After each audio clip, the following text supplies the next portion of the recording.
Hey, it's Richard. I have a story to tell you. It goes back almost 50 years, and I don't often share these kind of stories because they just make you sound a little bit unhinged.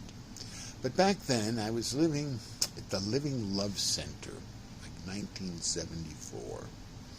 I had a commune in Miami of my own people, about 30 of us, that ran 7 different juice bars. And we all just decided to up and move to Berkeley, California, and merge with the Living Love Center, which is kind of a Buddhism light ashram, telling people all your problems are caused because you have expectations that things be different than they actually are. Buddhism light.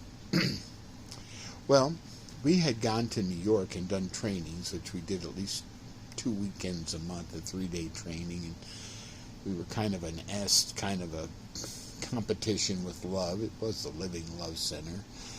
The founder was a paraplegic in a wheelchair who was a pretty happy guy, so he was a good role model for the training because he accepted his situation well. And he wrote these 12 rules, and we all had to learn them and be able to repeat them, and I was one of the trainers which would go around the country. We had a bus, and if it was too far, we would fly in. Well, we had done this meeting in New York City, and the people that hosted us were just very wealthy people. They had like a 8-bedroom apartment on Park Avenue. I went afterwards, and we had a great weekend. I think we stayed a few days in New York, and they just treated us royally. And, of course, they were into Buddhism light, too. They took the training and were very encouraged. It was fun. I mean, we did a bunch of crazy stuff, but it was fun. Remember, I'm not a Christian. Looking hard, I had studied many different roads to enlightenment. And in Berkeley, where we were living, in the commune, we were about 2 blocks away from the Tibetan Buddhist ashram. And I would go there and ohm with the people. They had some kind of interesting music on occasions. I was in a different commune. Ours was quite promiscuous. Theirs was kind of segregated and pretty uptight. So, but they were nice people, and they were fun to talk with and ohm with on occasion. They came to me and said, "Do you know anyone in New York that would host the Karmapa to do the Black Crown ceremony for the first time in North America?" This is a ceremony that comes out of the 1400s, and when the Karmapa, who is like the spiritual advisor to the Dalai Lama. In Tibet, there were 2, like one was the church, or Buddhism, the temples, and the other was government. The Dalai Lama was over the government. Of course, we know he's gotten into a lot of trouble because China doesn't care for him, and they do care for Tibet. But another story altogether. I said, yeah, I probably can call my friends in New York. I know they were impressed with our training, and they'd probably like to get a touch of real Buddhism. So I called them, and of course, oh, wow, they had a staff of 4 or 5 running the apartment for them. So it wasn't that, but didn't put them out a real lot. It was kind of novel. So they said yes.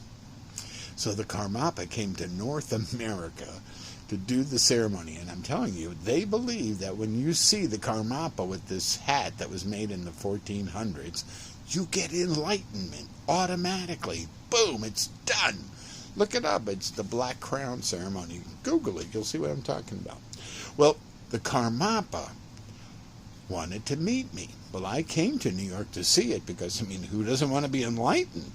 So I was there, and I got an audience with the guy. I was like, really, that's cool, because he knew I was the one who set up their accommodations.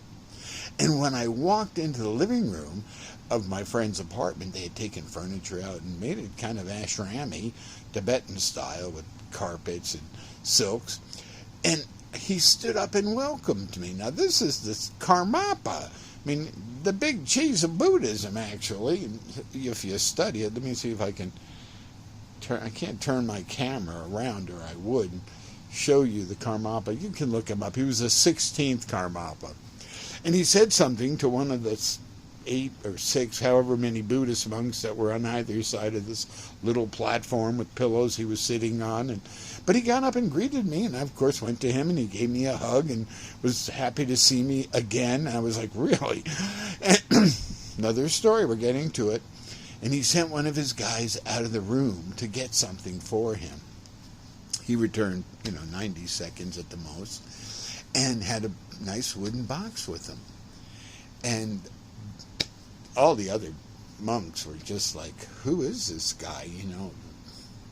He doesn't normally get up and greet people. You usually go to him and he nods. And this time it was like old friends meeting.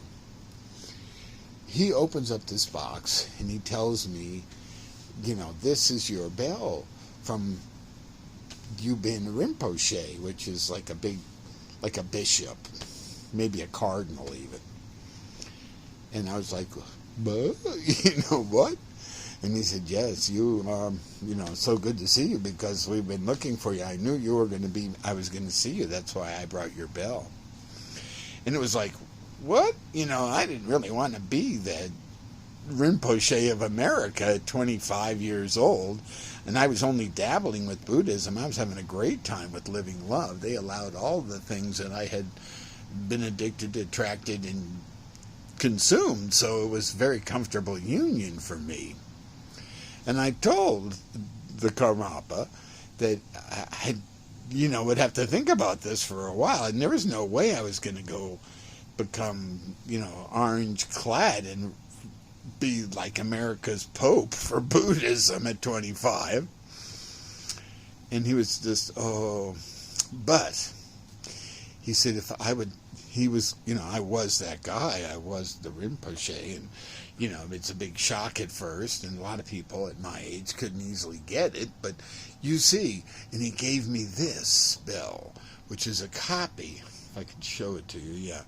This is a copy of the bell that was mine.